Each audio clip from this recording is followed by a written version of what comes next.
Now, Central Oregon's local alert weather with Chief Meteorologist Bob Shaw.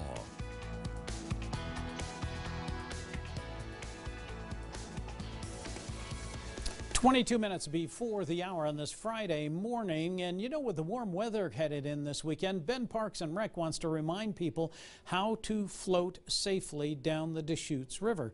Floating between River Bend and Drake Park still requires you to go around the Colorado Avenue Dam.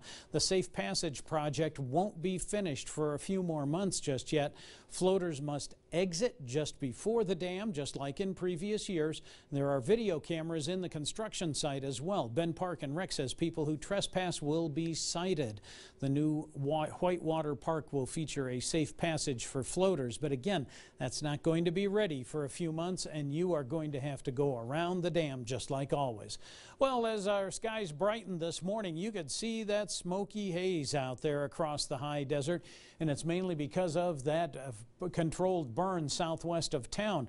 We expected this to really settle back in like it has, mainly because of cooler temperatures and higher humidity in the overnight hours, and now that hugs the ground this morning, creating some real problems, especially for those with respiratory challenges and allergy sufferers. This is not good, and most of us like to throw the windows open at night, and now we're all waking up to some burning eyes and an itchy nose and throat, so just be aware of that is where it's from. Well, we should get a little bit of a shift in our airflow pattern today that will help clear some of that out.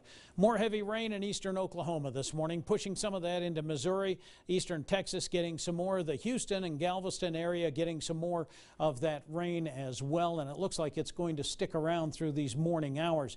Many of those areas are just saturated. The ground cannot possibly hold any more water, so all of this is turning into runoff, more flash flooding through many of those areas, a concern this morning. Here in the northwest, exactly the opposite. Our skies have been clear. We did see a few high thin clouds overnight move through. Now it's left us with clear skies. You can see a little bit of moisture coming in off the Pacific.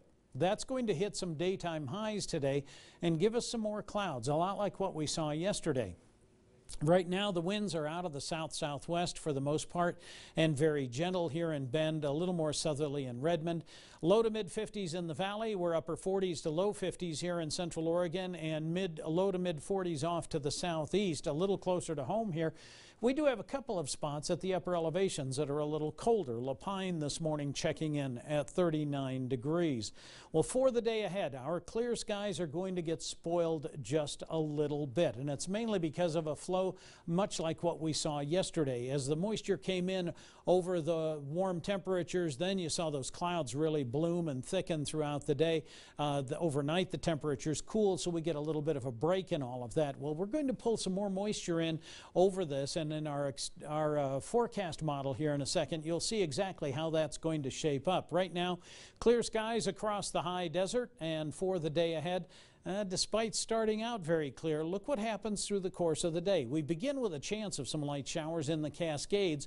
Warm temperatures prevail. We get that lift. We wind up with these showers blooming over our area. They move out in a fairly rapid manner, and we're left under partly cloudy to mostly clear skies, and then over the next 24 hours, repeat that pattern again. So for the next 2 or 3 days, that's exactly the kind of pattern that we're going to be looking for. Daytime highs are going to be very pleasant. We'll be in the low to mid 80s, and we'll pull that moisture in over those warm temperatures, and we wind up with this possibility, slight though it may be in some areas, of some pop-up showers and thunderstorms. Be aware of that. The next actual system comes through on Monday, and that's when we'll see a little bit cooler temperatures. They'll be a little more normal for this time of year, and then cooler temperatures will follow with only a slight chance of some isolated showers through the middle of the week.